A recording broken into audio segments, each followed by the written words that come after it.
तर मेंढीपालनातलं इंजिन म्हटल्यानंतर हा मेल असतो.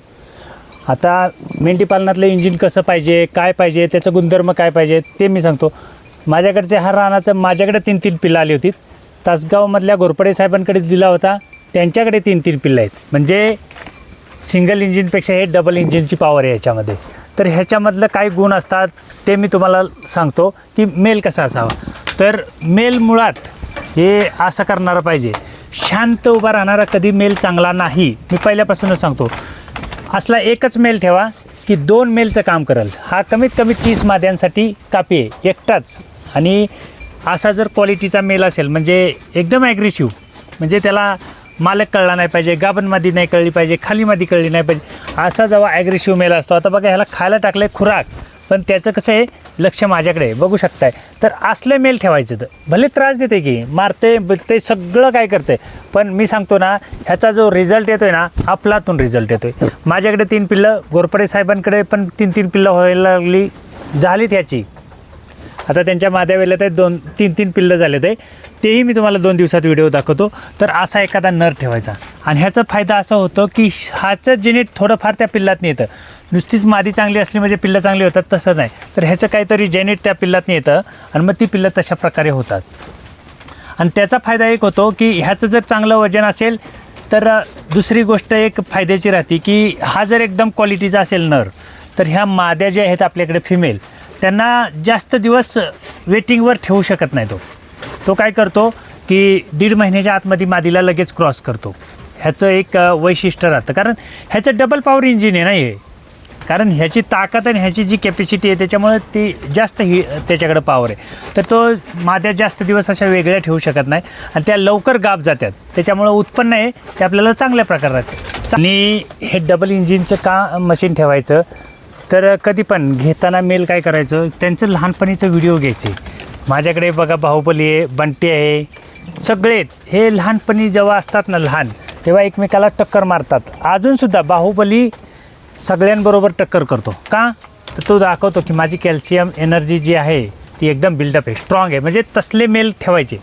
त्रास देतात सगळं काय मान्य होतं, हा मला मारतो सगळं मान्य आहे. आता बघू शकता तो म्हणजे डरकाऱ्या फोडून दाखवतो आहे, चारा आहे सगळं आहे त्याला तिकडं, पण तो मला डरकवून दाखवतो आहे. तर असे मेल असले पाहिजेत आपल्याकडे. आणि जेव्हा असे मेल असतात ना तेव्हा ज्या काय माद्या आपल्याकडे असतात त्या लवकर हिटवर म्हणजे क्रॉसिंग लवकर होतात. कारण काय मेलचं जर कॅपॅसिटी कमी असेल तर त्या माद्या काय एका जागेवर उभं राहत नाहीत. तर आता बघू शकता त्याचं जे इशारे आहेत पायाचे वगैरे, तर आणि बाहेर बघू शकता आमचा बंटू शेट आहे ना, कसला गुणधर्म पाहिजेत बघा, कसलं गुणधर्म पाहिजेत, तर तसले गुणधर्म पाहिजेत नरामध्ये लहानपणापासूनच. आणि तसलं गुणधर्म असणारे नर घ्यायचे कधी पण. अवकाळ प्राणी असतात, बेकार एकदम खतरनाक, पण तुमच्या मेंढीपालनासाठी एकदम फायदेशीर. आणि हा जो आहे ह्याच्यातला, ह्याला सुरुवातीपासूनच आपण त्या पद्धतीनं बिल्डअप केलेलं होतं, त्यामुळं तो अशा पद्धतीनं आहे. आणि ह्याचा एक फायदा होतं की आपण म्हणतो की मेंढीला चारा घातला खुराक घातलं की पिल्लातनी वजन वाढतं, पण ह्याचं काहीतरी गुणधर्म त्या पिल्लामध्ये असतात, त्याच्यामुळं पिल्लंसुद्धा वजनाला वाढतात. नुसतेच मेंढीच्या खुराकावर आणि मेंढीच्या दुधावरती पिल्लं वाढत नाहीत, तर ह्याच्यामधलं पण काहीतरी गुणधर्म असतात. आता ह्याचा गुणधर्म हा सांगतोय तुम्हाला, मला तो सांगतोय, तू नको सांगू माझं गुणधर्म, मी दाखवतोय लोकांना, तू फक्त त्यांचे व्हिडिओ करून लोकांपर्यंत पोहोचव.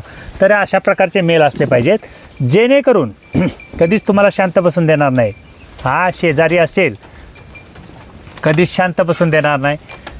एखादी मादीला जर ह्या कप्प्यामध्ये सोडली तर तिलासुद्धा शांत बसून देणार नाही, अशातली ह्याची पॉवर असते. मग आणि जर काय मेल तुमच्या म्हणजे शेडमधला मेल जर कमी असेल तर काय होतं की जी काय प्राण्यांची जी ताकद असते किंवा हे जे काय असतं ह्याची क्रॉसिंग करण्याची जी ताकद असते ती कमी होती. जर काय त्याचं वजन वगैरे जी काही क्वालिटी कमी असेल तर मग ते काय होतात, ज्या 1.5 महिन्यामध्ये माद्या हिटवर येतात म्हणजे क्रॉस झाल्या पाहिजेत, त्या माद्या 2-2, 2.5 महिन्यापर्यंत हिटवर येत नाहीत.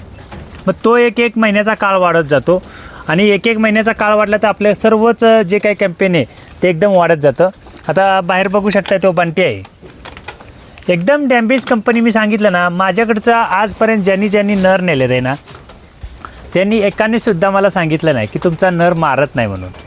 तर प्रत्येकाने ज्यांनी माझ्याकडनं नर नेलेलं आहे ते प्रत्येकजण सांगत असतो की तुमचं नर मारतातच. आणि कधीच असं कुणी सांगितलं नाही की तो मादी क्रॉस करना. काहींच्या 2-2 वर्षाच्या माद्या ज्या राहिल्या होत्या त्यांनी क्रॉस केल्यात आहेत. तर अशा पद्धतीतलं मला जो अभ्यास आहे त्याच्याप्रमाणेच मी मेल बनवतो. आणि जेव्हा माझ्याकडचे मेल 3 ते 4 महिन्यापर्यंत मी इथं ठेवतो. भविष्यामध्ये जे काय ब्रीडिंगचं मेल असतात असे मोठे हे मी ठेवणार आहे. कारण कोणाला तरी प्रत्येकाने क्रॉसिंग केलं आहे पण ओरिजिनल कोण ठेवलं नाही. तर असले ओरिजिनल नर मी ठेवणार आहे माझ्याकडे. आणि तेव्हा मग लोकांना कळेल की ब्रीडिंगचं मेल कसे असतात, काय प्रकारचे असतात. आता मेंढीपालन तर सर्वांना मी दाखवलेलंच आहे कशा पद्धतीने होतं. तर मेलचं काय रोल होतो हेही मी थोड्या दिवसांनी दाखवेन. आणि हळूहळू त्यातलं मेल हे जे ब्रीडिंगचं मेल असतात हे मी त्या वजनाचे किंवा त्या क्वालिटीचे मी तुम्हाला दाखवेन. आणि त्याच्यानंतर मग तुम्ही ठरवायचं आहे की कसल्या प्रकारचे मेल घ्यायचं, काय केलं पाहिजे, ह्या सगळ्या गोष्टी तुम्ही ठरवायच्या आहेत. हे चांगलं तर तुमचे हे डबे चांगले, आणि हा जर इंजिन खराब तर हे सगळे डबे बिनकामाचे. मग तुम्ही ठरवायचं आहे मेंढीपालनात काय करायचं, कसं करायचं. आणि माझ्याकडचाच हा मेल आहे म्हणून मी सांगतो आहे असे काही गोष्ट नाही. तर मेलचं गुणधर्म तसे असावेत. आणि असा एक मेल म्हणजे ह्याच्यापेक्षा खतरनाक मेल शहाजी खटकेंकडे मी पाहिला होता. मी तेव्हा त्यांना 35,000ची ऑफर केली होती तरीसुद्धा साहेबांनी दिला नव्हता. तर म्हणजे तसं एक गुणधर्म असतात नरामध्ये. आता तुम्ही म्हणाल की 35,000चा नर घ्यायची काय एवढे, तर काही नरांचे गुणधर्म तसे असतात. तो जो मेलचा गुणधर्म होतात किंवा जी काय त्याची प्राणी किंवा जी काय व्हील पॉवर एकदम कडक होती. आणि तसा जर मेल असेल ना तर तुमच्या शेडमधलं जे उत्पन्न आहे किंवा जे काही प्रोडक्शन निघतं डबलच्या पटीनं निघतं. आणि जर काय तसं प्रोडक्शन निघत असेल तर असले मेल ठेवायला काय हरकत नाही. त्रास होतो सगळं काय मान्य आहे. 3-3 पिल्लं देते म्हटल्यानंतर त्रास सहन करायला काय बिघडतं आपल्याला. तर अशा पद्धतीचं आहे. आता जरी मी त्याच्याकडला म्हणजे चारा टाकला आहे सगळं आहे त्याच्यामध्ये, पण त्याचं लक्ष आहे की मी कडला बसलो आहे म्हणून तो त्रास देतो आहे. तसंच असे मेल सांभाळा. फिमेलवर जसं तुमचा फोकस आहे ना तसा ह्या नरावरती पण फोकस असू द्या. कारण हा त्रास देतो आहे म्हणून ह्याला काय करू नका. आता ह्याला खायला वगैरे कमी आहे, सगळ्या काय गोष्टी आहेत, पण त्याला जेवढं लिमिटमध्ये पाहिजे ना तेवढं मात्र कंट्रोलमध्येच आहे. त्याच्यामुळे त्याचं बिल्डअप हे जे काय आहे ना ते एकदम ओके आहे. आणि बाहुबली पण त्याच मैदानात बनवला आहे मी. म्हणजे माझ्याकडच्या ज्या तालमीमध्ये जे काय प्राणी बनवतात ते ह्याचप्रमाणे बनवतो मी की जरी कोणी नेला तरी त्यांनी म्हटलं पाहिजे की तुम्ही दिला आहे मेल पण एवढा म्हणजे एवढा त्रास देतो आहे. अशा प्रकारेच मी मेल बनवून देतो. कधीच कुणाला 70 बाईंकडे भीमा दिला आहे, पहिल्याच वेताला मादीला 2-2 पिल्लं झाले. ते 70 बाईंकडे मी भीमा दिलेला आहे. आणि आता बाकीच्या ज्या काही लोकांकडे मेल आहेत आता त्यांनी लहान नेले ते, पण ते भविष्यामध्ये सेम कार्बन कॉपी होणारच. त्यामुळे जसं तुम्ही मेंढीपालन करताय तशा मेंढीपालनामध्ये असले 2-3 हिरे ठेवा. हे हिरे जेव्हा चमकतात तेव्हा हे बाकीच्यांना उजाळा येतो. आणि जर का हे चमकले नाहीत तर तुमच्या मेंढीपालनाला काहीच अर्थ राहणार नाही. हे लक्षात घेऊन ठेवा.